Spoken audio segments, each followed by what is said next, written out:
누가복음 7장 28절에서 35절에 있는 말씀. 자, 찾으셨으면 우리 누가복음 7장 28절 35절 말씀 합독하겠습니다. 내가 너희에게 말하노니 여자가 낳은 자 중에 요한보다 큰 자가 없도다. 그러나 하나님의 나라에서는 극히 작은 자라도 그보다 크니라 하시니 모든 백성과 세리들은 이미 요한의 세례를 받은지라. 이 말씀을 듣고 하나님을 의롭다 하되 바리새인과 율법 교사들은 그의 세례를 받지 아니하므로 그들 자신을 위한 하나님의 뜻을 저버리니라. 또 이르시되 이 세대의 사람을 무엇으로 비유할까? 무엇과 같은가? 비유하건대 아이들이 장터에 앉아 서로 불러 이르되 우리가 너희를 향하여 피리를 불어도 너희가 춤추지 않고 우리가 곡하여도 너희가 울지 아니하였다 함과 같도다. 요한의 세례 요한이 와서 떡도 먹지 아니하며 포도주도 마시지 아니하며 너희 말이 귀신이 들렸다 하더니 인자는 와서 먹고 마시매 너희 말이 보라 먹기를 탐하고 포도주를 즐기는 사람이요 세리와 죄인의 친구로다 하니 지혜는 자기의 모든 자녀로 인하여 옳다함을 얻느니라. 아멘. 여러분이 잘 아는 이야기입니다. 소금 장수, 우산 장수 있죠. 아마 정말 잘 알 겁니다. 이 소금 장수와 우산 장수를 둔 어머니 매일 걱정이 많았죠. 누구를 어떻게 걱정해야 될까? 소금 장수, 우산 장수 이 두 아들이 열심히 인생을 살아가는데 어떻게 이 어머니는 늘 걱정 것이 많습니다. 좋은 날씨가 되면 우산 장수 아들이 걱정이 되고 비가 오는 날씨에는 소금 장수 아들이 걱정이 되고 좋은 날씨는 어떻게 됩니까? 우산 장수가 우산을 못 팔잖아요. 비 오는 날에는 또 소금을 못 팔잖아요. 그러니까 늘 어머니는요 이 두 아들을 두고 걱정을 합니다. 매일마다 걱정이 돼요. 매일마다. 그러니까 이 좋은 날씨가 계속 되는 것도 아니고 또 궂은 날씨가 되는 것도 아니니까. 그러니까 늘 걱정을 하니까 그 옆에 어떤 한 나그네가 늘 걱정하는 어머니에게 그렇게 말을 했습니다. 어머니, 좋은 날씨에는 소금 장수로 인해서 기뻐하세요. 그리고 비 오는 날에는 우산 장수 아들로 인해서 기뻐하세요. 그러니까 다 기뻐할 수 있잖아요. 매일 기뻐할 수 있잖아요.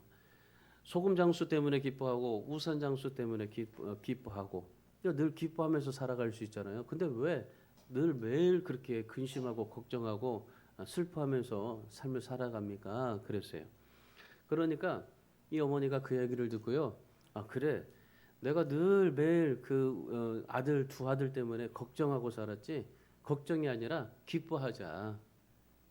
그러면서요 좋은 날씨에는 소금 장수 아들로 인해서 기뻐하고 비 오는 날에는 우산 장수 아들로 기뻐하고 그렇게 기뻐하면서 삶을 살다 보니 인생이 참 기쁨이 충만하더라라는 것이었습니다.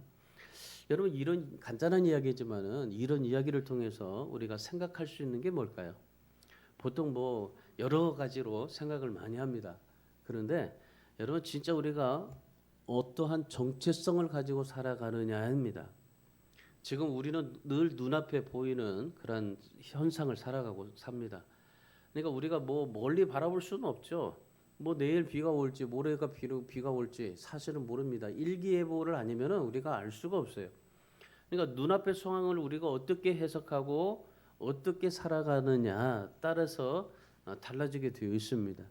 그러니까 우리가 어떤 정체성을 가지고 어떻게 살아가느냐에 따라서 우리 인생이 변화되고 우리 삶이 달라지게 될 수 있다라는 겁니다.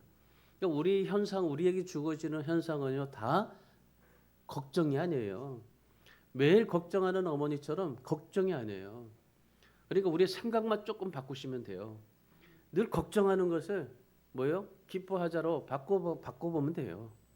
그러니까 늘 걱정하고 나라 걱정 여러 가지 많은 인생의 걱정 뭐 누구 걱정 뭐 걱정하다 보면요 걱정이 쌓여져요. 근데 그 걱정을 기쁨으로 바꾸면 늘 기뻐질 수가 있다는 이 말입니다. 그러니까 우리가 이런 정체성을 가져야 돼요.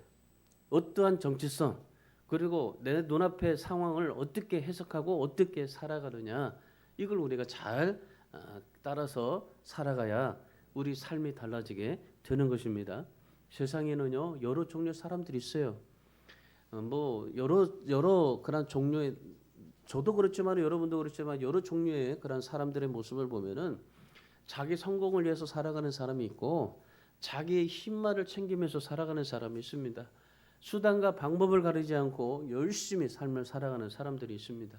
어떤 사람은 이름과 명예를 위해서 살아가죠. 그러니까 뭐 다른 거 없어도요, 못 먹어도 내 이름만 남기면 된다, 명예만 있으면 된다, 성공만 있으면 된다, 그렇게 삶을 살아가는 사람들이 많습니다. 결국 그러다가 어떻게 됩니까? 흔적 없이 세상을 떠나는 사람들이 너무 많습니다. 어떤 사람은요 자기를 부인하고 하나님의 영광을 위해서 살아가는 사람들 많습니다. 그래서 자기 것을 기꺼이 내어놓고, 그리고 정말 하나님 앞에 하나님의 뜻을 찾아가는 사람들 많죠. 탤런트 최수종 같은 사람은 어떻습니까? 매 저기 늘 아프리카에 가잖아요. 그 여름 겨울만 되면은 늘 아프리카에 가서 모든 한 달, 두 달을 다 그냥 아프리카에 가서 그 아이들을 위해서 희생하고 헌신하고 소중하게 삶을 살아가고 있지 않습니까? 그러니까 모두 다 사람마다 다 달라요. 자기의 그러니 육신의 그런 영광을 위해서 살아가는 사람이 있고 하나님의 영광을 위해서 삶을 살아가는 사람이 있습니다. 그렇다고 여러분 육신의 영광을 위해서 살아간다고 하나님의 영광을 위해서 살아간다고 그 사람을 욕할 필요는 없습니다. 왜요? 각자 자기 삶이기 때문에 그래요. 그런데 그런 삶 속에서 우리가 하나님 앞에 정말 하나님의 기뻐하시는 삶을 살아갈 수 있어야 그것이 진짜 인생에서 하나님 앞에 기쁨이 되지 않을까 싶습니다. 하나님의 기뻐하시는 삶을 산다고 생각을 한번 해보세요. 이 소금장수 우산장수가 조금만 생각을 바꿨더니 기쁨이 되더라. 하나님께서 우리를 기뻐하신다고 한번 생각해 보세요. 그러면 내가 하나님 앞에 기뻐하는 일을 할 수가 있게 될 것입니다. 여러분이 지금까지 어떤 삶을 살아왔고 또한 어떤 삶을 지금 살아가고 있는지는 모르겠지만은, 근데 여러분 세상에는 힘을 소유하고 이름을 남기고 명예를 쟁취하려고 하는 삶을 살아가는 사람들이 많다는 겁니다. 예수님처럼 명성과 인기와 화려함을 뽐내지 않고 부인하고 비워지고 죽어지며 하나님의 뜻을 위해서 살아가는 사람 많지는 않다는 겁니다. 여러분 이 세상의 대부분 사람들이 다 자기의 삶을 위해서 살아가지 예수님처럼 삶을 살아가는 사람이 극히 드물다 이 말입니다. 여러분 예수님은 이 세상에 어떻게 삶을 사셨습니까? 성공하고 이름을 남기고 인기를 얻으며 삶을 살았습니까? 아닙니다. 예수님께서 정말 그렇게 삶을 살았으면은 아마 정말 왕의 아들로 태어나서 궁궐 안에서 호의호식하면서 정말 모든 것을 다 그렇게 누리며 삶을 살아갈 수 있어야 될 것입니다. 그런데 예수님께서는 비천한 말구유에서 태어나시고 그리고 인기를 누려보지도 않았습니다. 그리고 예수님의 자신의 이름도 남기지 않았습니다. 세상에서 성공하고 싶은 그런 욕망을 철저하게 비우고 죽이고 그래서 하나님의 뜻을 이루며 순종하며 삶을 살았던 분이 바로 예수 그리스도십니다. 자, 이것이 예수님의 정체성입니다. 예수님이 왜 이 세상에 오셔야 했는지에 대한 정체성입니다. 그러면 우리가 이 세상에 왜 태어났는지에 대한 정체성을 가져야 됩니다. 여러분이 왜 하나님께서 여러분을 이 세상에 태어나게 하셨을까요?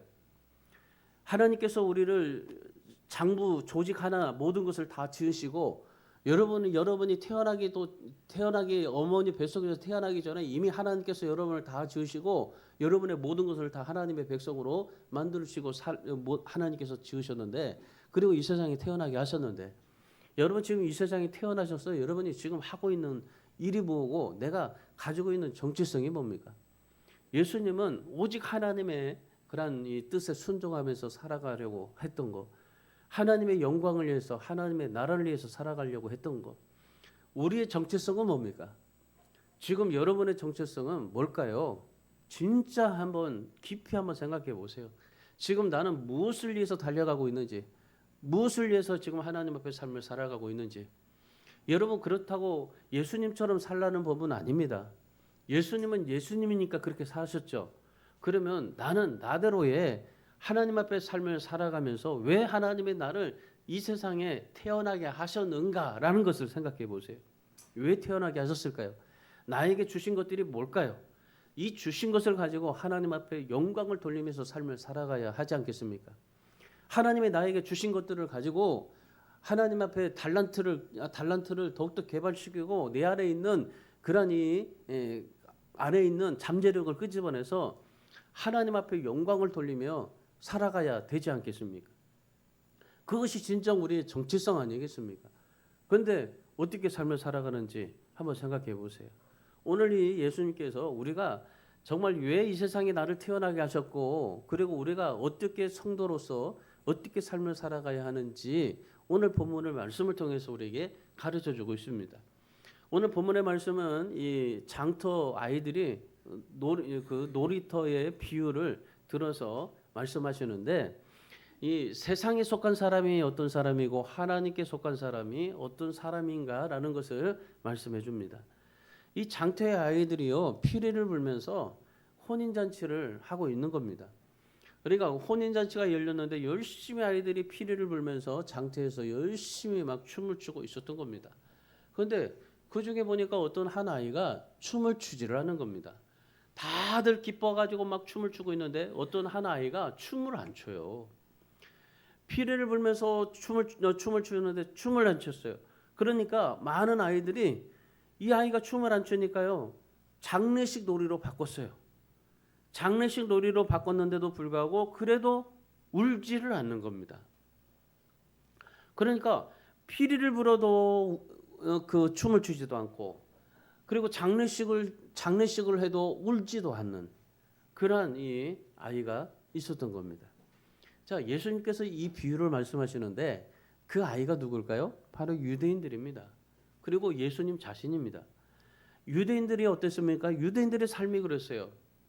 하나님을 믿으면서도요 하나님의 은혜가 없어요. 정말 아이러니하지 않습니까? 아니 하나님을 믿는데 하나님의 은혜가 없어요. 하나님의 은혜가 없다 보니까 기쁨이 없는 겁니다. 늘 우선장수 소금장수 어머니 늘 걱정하잖아요. 그 하나님의 은혜 때문에 기뻐할 수 있는데 그런데 늘 걱정이 되는 거예요. 그러니까 하나님의 은혜가 없다 보니까 스스로 선행을 통해서 하나님의 은혜를 누리려고 하는 겁니다.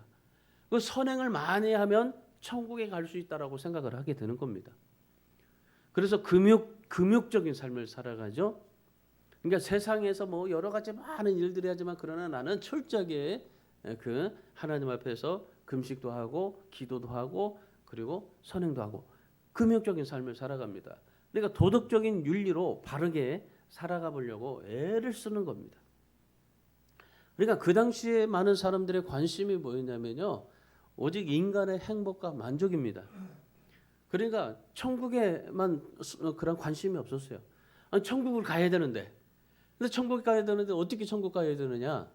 하나님 앞에 열심히 선행을 하면 금욕의 삶을 살아가면 도덕적으로 윤리를 깨끗하게 살아가면 천국 간다고 생각을 한 겁니다. 그러니까 그들의 마음은요 천국 가는 거 그리고 인간의 나의 행복과 만족 지금 내가 만족하면 된다 그것만 가지고 삶을 살아가게 되는 겁니다.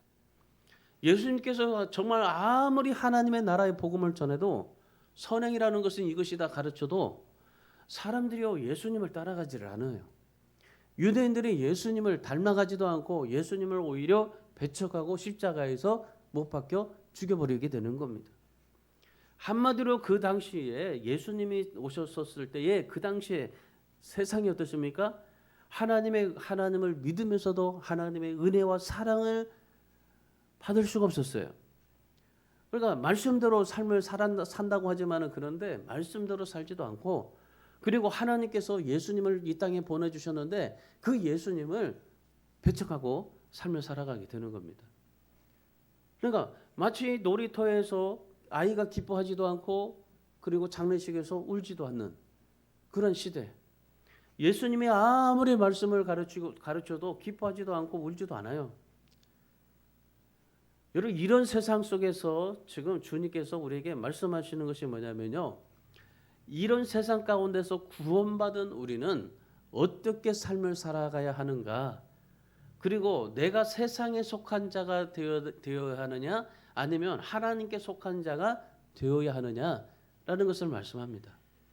그래서 오늘 본문의 핵심은 뭐냐면요, 세상에 속한 자가 아닌 하나님께 속한 자가 되라 하는 것이 주님의 메시지인데, 자, 그러면 우리가 하나님께 속한 자가 되려면 어떻게 해야 될까요? 오늘 예수님께서 말씀하신 세 가지를 좀 여러분이 기억해 주시기 바랍니다. 첫 번째, 예수님의 인도함을 받아야 돼요. 여러분 지금 누구의 인도함을 받는지 한번 생각해 보세요. 28절 말씀 보세요. 28절에 내가 너희에게 말하노니 여자가 낳은 자 중에 요한보다 큰 자가 없도다. 그러나 하나님의 나라에서는 극히 작은 자라도 그보다 크니라 하시니 그렇습니다. 자, 예수님께서 그 당시에 세례 요한을 이 세상에서 가장 큰 자라고 말씀하십니다. 그러니까 이 세례 요한은 구약 시대의 마지막 선지자입니다. 그러니까 구약 시대의 마지막 선지자들 모세도 있었고, 그리고 여러 선지자들이 얼마나 많아요. 엘리야도 있었고 엘리야도 있었는데, 그런데 예수님께서 구약 시대에 그 당시에 지금까지의 선지자 중에서 가장 큰 자는 세례 요한이다. 세례 요한보다 큰 자가 없다. 그렇게 말씀을 하시는 겁니다. 그러니까 그 당시에 이 세례 요한 구약 시대의 마지막 선지자로 정점에 섰던 사람입니다. 그리고 예수님의 신약 시대를 열었던 사람이 바로 이 세례 요한입니다. 그러니까 마지막 시대를 접고 신약에 예수님의 시대를 열었던 분이 바로 세례 요한입니다. 얼마나 대단합니까? 세례 요한이요, 예수님의 길을 예비하는데 얼마나 많은 일들을 행했는지 몰라요. 메뚜기와 석청을 먹으면서 광야에서 회개하라 선포를 하고, 한번 생각해 보세요. 광야에 누가 사람이 있습니까? 사람 없어요. 근데 그 광야에서 외치는 겁니다. 회개하라, 천국이 가까웠느니라, 예수님을 믿어라. 그렇게 광야에서 외쳤어요. 그런데요, 진짜 기가 막힌 건 뭐냐면요, 세례 요한이 광야에서 사막에서 막 그렇게 외치고 있는데 사람들이 광야를 찾아간 거예요. 광야에 가가지고 세례 요한의 말씀을 들은 겁니다. 그러니까 그 당시에 세례 요한을 따르는 제자들도 많았고, 그리고 세례 요한을 따르는 사람들도 굉장히 많았어요. 그 당시 헤롯이라는 사람이 왕이 있었는데, 헤롯 왕이 가장 두려워하는 사람이 누군지 아십니까? 예수님보다도요, 세례 요한이었었어요. 세례 요한을 가장 두려워하면서 삶을 살았던 겁니다. 그러니까 예수님이 오시는 길을 예비하시고, 그리고 하나님의 나라로 가는 길을 이제 준비했던 사람이 바로 이 세례 요한입니다. 자, 그런데 여러분, 이 질문을 지금 예수님께서 세례 요한에 대해서 얘기를 하는데, 세례 요한이 이 세상에서 가장 큰 자다라고 말씀하시면서, 자, 이 질문을 지금 누구에게 하고 있는지를 주목해 보세요. 자, 이 질문을 누구에게 하고 있습니까? 제자들에게 하고 있습니까? 아닙니다. 세례 요한에게 하고 있습니까? 아닙니다. 광야에 나갔다가 세례 요한의 말씀을 듣고 왔던 사람들, 그런 사람들에게 질문하고 있는 겁니다. 그러니까 세례 요한이 예수님이 오신다고 하니까 예수님이 진정 메시아인가, 그거를 제자들을 통해서, 세례 요한의 제자들을 통해서 보냈어요. 예수님 앞에 보내고, 그리고 예수님 앞에서 이제 그 들은 제자들이 가서 세례 요한에게 얘 메시아입니다라고 그렇게 얘기를 해주는 겁니다. 그러니까 지금 세례 요한의 제자들이 와서 예수님께 얘기를 하고, 그리고 지금 돌아가고 난 뒤에 지금 이 말씀을 하시는 겁니다. 세례 요한의 제자들이 돌아가고, 그리고 그 남아있는 사람들, 그러니까 광야에 가서 세례 요한에게 말씀을 들었던 사람들, 그런 사람들에게 메시지를 지금 이 질문을 하고 있는 겁니다. 아무것도 없는 광야에 너희들 왜 나갔다 왔느냐? 걷기도 힘들고 서 있기도 힘든데 그 광야에 왜 그렇게 무릅쓰고 나갔다 왔느냐 그래요. 주일에, 아니 일요일 쉬는 날에, 빨간 날에 다른 사람들처럼 산에 놀러 가기도 하고, 뭐 정말 좀 기분을 즐길 수 있는데 왜 너희는 예배에 왜 갔다 왔느냐 이 말인 거예요. 지금 주님께서 말씀하시는 것이. 여러분 주님께서 오늘 여러분에게 말씀하실 때 이런 말씀하시면 여러분은 뭐라고 대답하실 겁니까? 여러분 지금 교회에 나오는 이유가 무엇입니까? 복 받으려고요? 여러분이 정말 문제가 해결되고 행복하기 위해서요? 뭐 목사 때문인가요? 여러분 저의 입을 통해서 나오는 하나님의 말씀 그리고 이곳에 계신 하나님 그 하나님을 주목하면서 삶을 살아갈 수 있어야 되는 겁니다. 예수님은요 우리에게 뭐라고 말씀하시냐면은 관점을 바꾸라고 그래요. 내 생각을 바꾸라고 하는 거예요. 그러니까 내 정체성을 확인해라 하는 거죠. 너희가 왜 교회에 나왔느냐? 왜 광야에 갔다가 왔느냐? 너희 정체성이 뭐냐라는 거죠. 왜 너희가 그렇게 열심히 세례 요한의 말씀을 듣고 왔느냐? 세례 요한을 통해서 말씀하시는 하나님을 보고 왔느냐 이 말인 거예요. 여러분 세례 요한의 메시지를 통해서 하나님을 만나야 되는데 근데 세례 요한만 보고 온 거예요. 그래서 예수님께서 지금 말씀하시는 게 관점을 바꾸라. 너희는 지금 누구의 인도함을 받고 살아가고 있느냐라는 겁니다. 지금 그 당시에요 세례 요한의 인도함을 받고 살아가는 사람들이 많았어요. 그래서 세례 요한의 제자들이 많았어요. 예수님의 제자는 12명인데 세례 요한의 제자는요 몇백 명이었었어요. 그러니까 그 당시에 누구를 더 갈망하고 누구를 더 따랐겠습니까? 예수님이겠습니까? 세례 요한이겠습니까? 세례 요한을 더 따른 거예요. 그러니까 이 헤롯도 세례 요한을 겁내죠. 여러분 지금 예수님께서 이 많은 백성들에게 광야에 갔다 온 많은 사람들에게 너희가 지금 누구의 인도함을 받고 있느냐? 세례 요한의 인도함이냐? 아니면 예수님의 인도함이냐라는 겁니다. 사도행전 1장 8절에서 예수님께서 그렇게 말씀하시죠. 오직 성령이 너희에게 임하시면 너희가 권능을 받고 예루살렘과 온 유대와 사마리아와 땅끝까지 이르러 내 증인이 되리라. 내 증인이 되리라 말씀하고 계시는 거예요. 여러분 우리는요 예루살렘과 온 유대와 사마리아와 땅끝까지 예수님의 증인이 되어야 하는 겁니다. 예수님이 증인이 되는 삶이 우리에게 주신 정체성이에요. 그리고 우리는 세례 요한을 따라가는 사람이 아니고 예수님을 따라가는 사람, 예수님의 인도함을 받고 살아가는 사람, 바로 그런 사람이 우리라는 겁니다. 여러분 그래서 신앙생활에서 중요한 것은요 믿음입니다. 믿음이에요.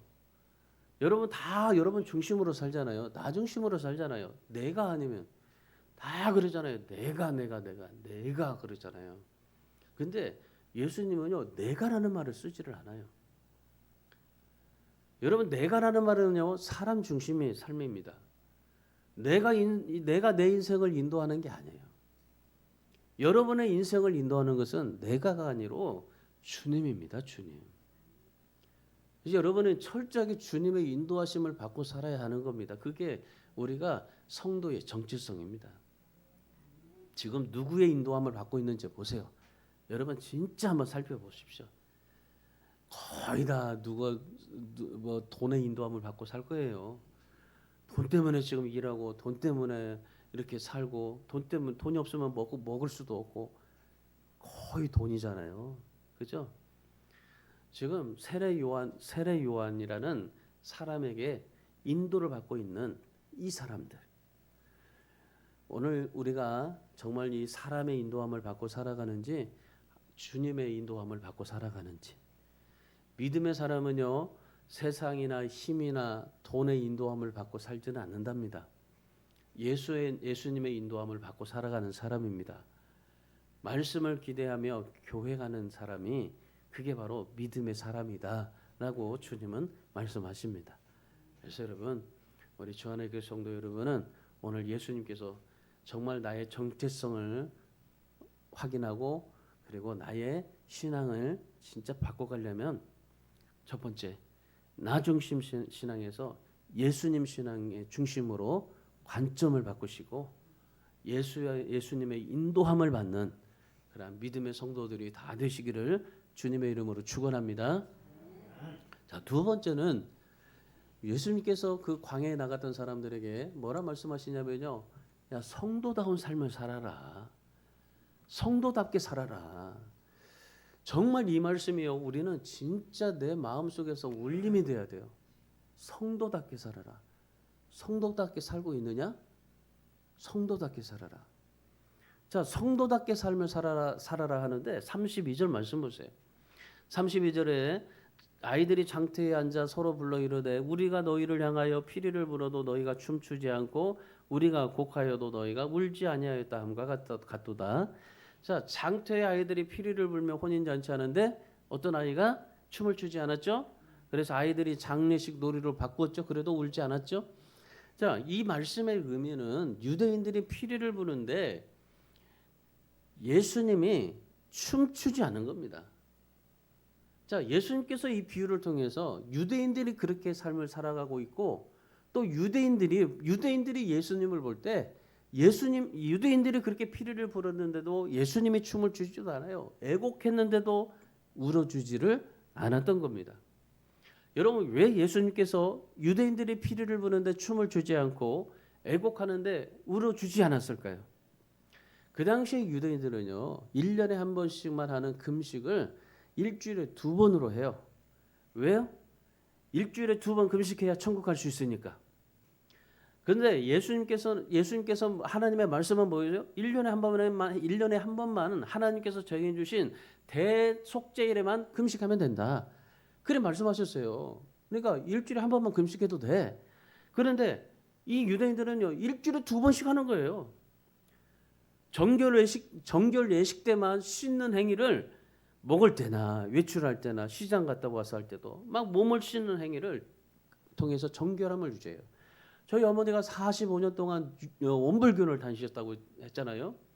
우리 어머니가 원불교 태어날 때부터 원불교 45년을 다녔습니다.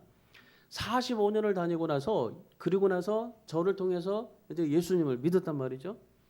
예수님을 믿고 교회를 갔어요. 교회를 가는데 전날에 우리 어머니가 늘 하는 게 뭐냐면요. 원불교 갈 때마다 뭐 하는 줄 아십니까? 목욕제기를 해요. 깨끗하게 하고 가요. 그리고 어머니도 이제 저기 그 예수를 믿어서 교회를 가니까 교회를 가는 것도요. 꼭 교회 가기 전에 씻어요. 목욕제기를 해요. 꼭 목욕제기를 해. 그리고 가가지고요. 교회 갔는데 어머니가 맨 처음에 이제 교회 가서 딱 하는데 맨 앞에 강대상이 딱 가요. 강대상이 가가지고 이렇게 절을 해. 이렇게 원불교에서 하듯이. 여러분, 유대인들이 그랬단 말이에요. 유대인들이 몸을 씻는 행위가 정결 예식 때만 하면 되는 건데, 근데 늘 그냥 어디를 갈 때, 먹을 때도 외출할 때도 시장 갈 때도 모든 것도 다 그렇게 하는 거예요. 그러니까 그들의 신앙이 뭐였겠습니까? 외식적인 신앙, 외식적으로 신앙생활을 한 거예요. 하나님을 믿으면서 나는 하나님을 믿는 참 백성이다. 뭐 이런 그런 외식적으로. 그런 유대인들을 향해서요. 예수님께서 세례 요한은 예루살렘 밖에 광야에서 회개하를 외치며 약대 털옷을 입고 메뚜기와 석청을 먹고 메시아를 오기만 기다리고 메시아 길을 열었다. 그렇게 이 유대인들을 향해서 얘기를 하는 겁니다. 그러니까 유대인들이 뭐라고 하냐면 33절의 말씀 보세요. 웃기지 마. 세례 요한은 귀신이 들렸어. 그렇게 저주를 한 겁니다. 그러니까 유대인들을 향해서 예수님이 뭐라고 했을까요? 34절 말씀 보세요. 나는 너희가 만든 율법을 수시로 범하고 손도 안 씻고 음식도 먹고 세리와 창녀들과 올려고 세리와 죄인들의 친구다 라고 그렇게 말씀하고 계시는 겁니다. 그러니까 놀란 거죠. 아니 어떻게 메시아라고 말하는 예수님이 어떻게 율법을 그냥 율법에 말씀하신 대로 그냥 수시로 범하고 손도 안 씻고 음식을 먹고 그리고 이 세리와 창녀들 죄인들과 그렇게 어울려서 살아가느냐. 얼마나 유대인들이 예수님을 야 저게 무슨 메시아냐 그렇게 막 핍박을 했던 겁니다. 여러분 예수님과 유대인들의 모습을 통해서 여러분은 어떻게 살고 있습니까? 유대인들처럼 세상에 이름을 남기고 유명해지고 세상에 힘을 갖고 그리고 열심히 내가 정말 선행을 하고 열심히 하나님 앞에 금식도 하고 여러 가지 많은 그런 정결 예식을 하면 그때 천국에 간다라고 생각하는 그러한 놀이에 참여하면서 살아가고 있습니까? 아니면 예수님처럼 세상에 피리를 불어도 함께 춤추지 않고 애곡해도 함께 울지 않는 그러한 성도의 삶을 살아가려 하십니까? 여러분, 우리 성도의 삶은 어떤 것일까요? 우리가 진짜 이 세상에서 세상이 아무리 피리를 불어도 춤추지 않고 애곡하여도 울지 않는 그런 성도의 삶을 살아가려면은 예수님께서 그러셨잖아요. 세례 요한이 이 세상에서 가장 큰 자다. 그러나 하나님의 나라에서는 이런 가장 큰 세례 요한보다도 예수님을 믿는 한 사람이 더 크다. 그러니까 우리는요, 세례 요한보다 더 큰 자예요. 세례 요한보다 더 큰 사람입니다. 성도가 그런 겁니다. 성도는요, 세례 요한보다 더 큰 사람이에요. 그런 성도로 삶을 살아가려면 어떻게 돼요? 요한계시록 14장 12절과 빌립보서 3장 20절 말씀에 이렇게 말씀하십니다. 자, 다 같이 한번 읽어볼까요? 성도들의 인내가 여기 있나니 그들은 하나님의 계명과 예수에 대한 믿음을 지키는 자니라. 우리의 시민권은 하늘에 있는지라. 거기로부터 구원하는 자 곧 주 예수 그리스도를 기다리노니. 자, 성도의 삶은요 뭐라고 말씀하십니까? 하나님의 계명과 하나님의 말씀과 예수에 대한 믿음을 지키고 삶을 살아가는 사람이 성도다. 그리고 우리의 시민권은 천국에 있기 때문에 구원받았기 때문에 예수님을 기다리면서 기대하면서 살아가는 사람이다.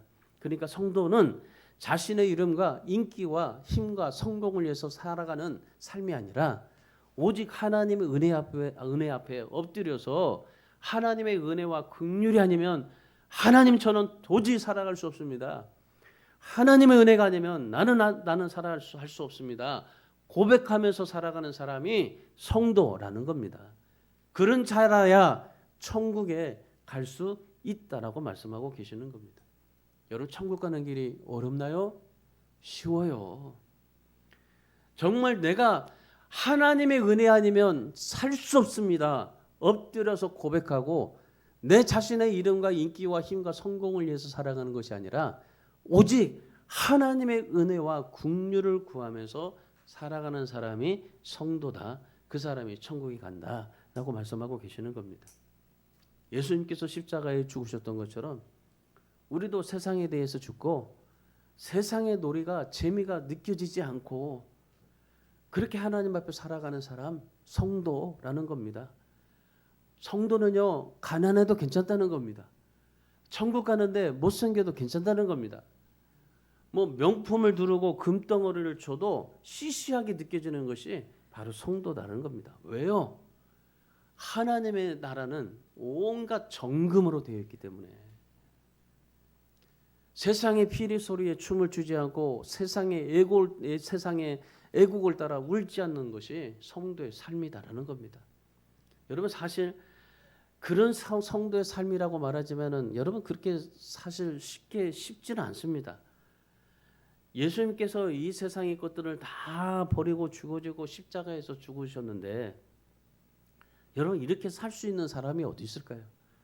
예수님을 닮아가야 되고 예수님처럼 삶을 살아가야 되는데 이것이 성도의 삶인데 여러분 이렇게 삶을 살아갈 수 있는 사람이 어디 있습니까?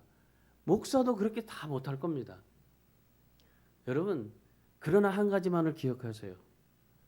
내 자신의 이름, 호의호식, 성공을 위해서 살아가는 사람이 아니라 예수님처럼 자기를 부인하고 세상에 빼앗기면서 오직 하나님의 은혜와 긍휼을 구하면서 살아가는 사람, 그런 사람이 성도인 겁니다. 그래서 여러분 진짜 하나님의 은혜와 긍휼을 구하면서 하나님의 은혜 앞에 엎드려서 하나님 앞에 삶을 살아가는 그런 성도의 삶, 그래서 성도다운 삶은요, 바로 그렇게 살았던 예수님을 닮아가는 겁니다. 그래서 여러분이 진짜 예수님을 닮아가세요. 진짜 조금이라도 예수님을 닮아가려고 노력하세요. 예수님을 닮아보세요. 자, 마지막 세 번째는요, 지혜롭게 살아라 합니다. 지혜롭게 살아라. 자, 35절 말씀 보십시오. 35절. 지혜는 자기의 모든 자녀로 인하여 옳다함을 얻느니라 그럽니다. 예수님께서 이 제자들에게 세상을 보내면서 당부하신 말씀이 있습니다. 너희들 세상에 나가면 예수님께서 이제 3년 반 동안 예수님의 제자들을 다 이제 기르고 가르치고 함께하고 그렇게 했잖아요. 그리고 나서 이제 예수님께서 이 제자들을 세상에 보내셔요. 보내시고 이제 예수님은 십자가에 죽으셔야 되니까 세상에 보내시면서 제자들에게 당부하신 말씀이 있습니다. 너희는 입는 것 먹을 것 그거에 만족하지 말아라. 너 자신의 성공과 명성에 인기를 끌려고 하지 말아라. 세례 요한처럼 그렇게 뭐 업적을 누리려고 하지 말아라.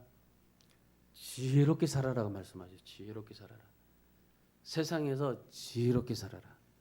왜 그랬을까요? 대부분의 사람은요, 먹는 것, 입는 것에 만족하고 삽니다. 대부분이 그렇습니다. 성공을 위해서, 돈을 위해서 삽니다. 그러나 하나님의 백성은, 성도는 한 벌 옷에 만족하면서 하나님의 은혜와 긍휼을 구하면서 살아야 된다. 하나님의 나라와 그 소망을 추구해야 된다. 그렇게 말씀하고 계시는 겁니다. 여러분, 영화 중에 오래됐습니다. 명량이라는 영화가 있습니다. 이 명량이라는 영화, 이 이순신 그 장군이 일본을 물리쳤던 그런 영화 아닙니까?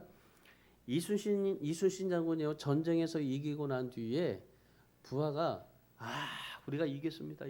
그래가지고 부하가 토란을 갖다 줬어요. 토란을 갖다 주면서 이 토란을 먹으면서 이순신 장군이 뭐라고 한 줄 아십니까? 먹을 수 있어서 좋구나. 우리 인생은요, 먹는 거 입은 것에 진짜 만족하면서 삶을 살아요. 우리 사랑 여러분, 성도들의 행복이 어디 있을까요? 진정 우리의 행복이 어디 있을까요? 요한복음 3장 5절 7절에서 예수님께서 두 가지를 말씀하십니다. 물과 성령으로 거듭나야 된다.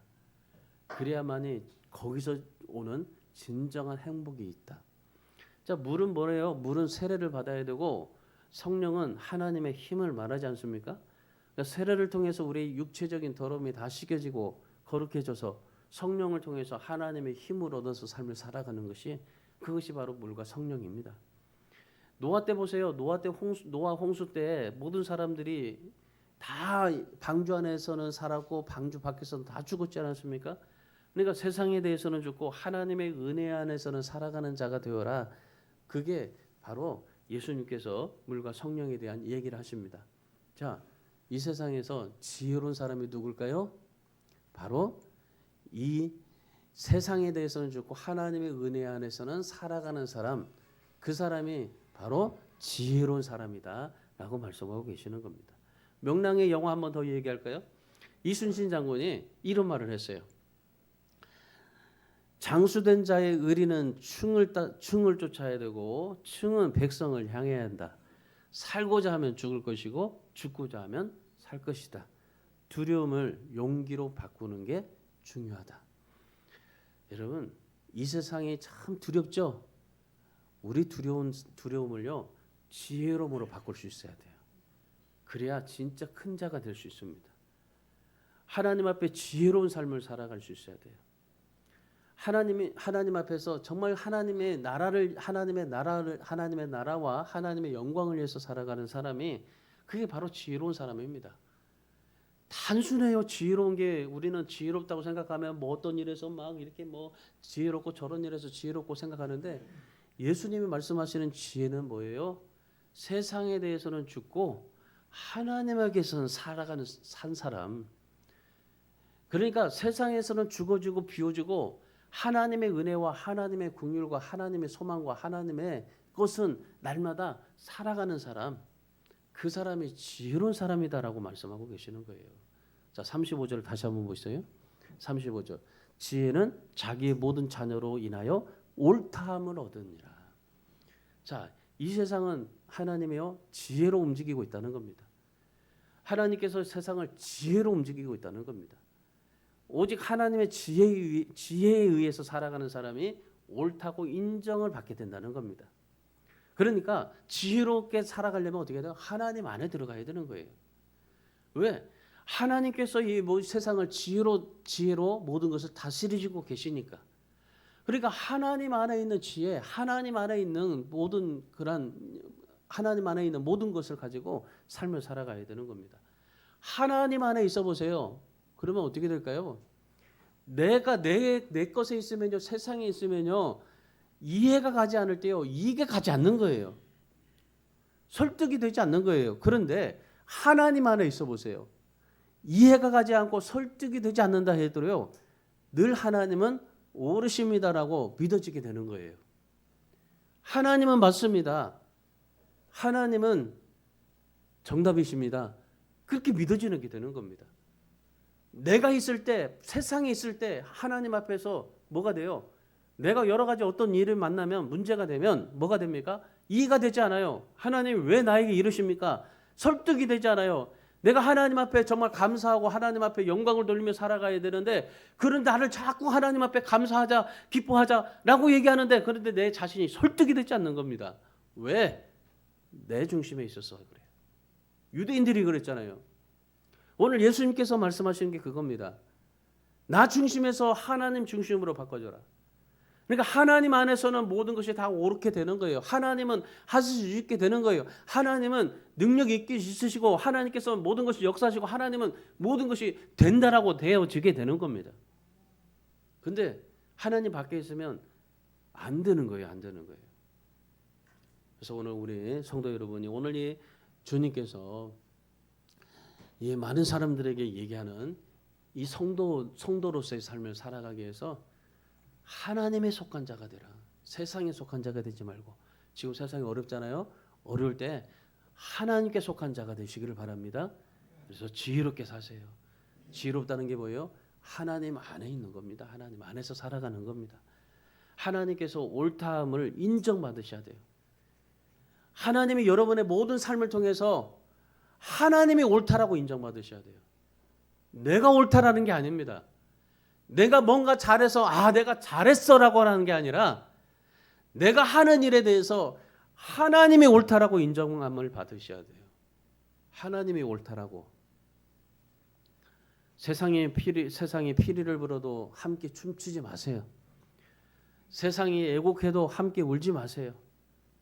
예수님을 철저하게 닮아가시고 예수님을 따라가시고 그래서 진짜 성도다운 그런 삶을 살다가 우리 주 안에 교회 모든 성도들이 다 천국에 다 들어가시기를 주님의 이름으로 축원합니다. 기도하겠습니다.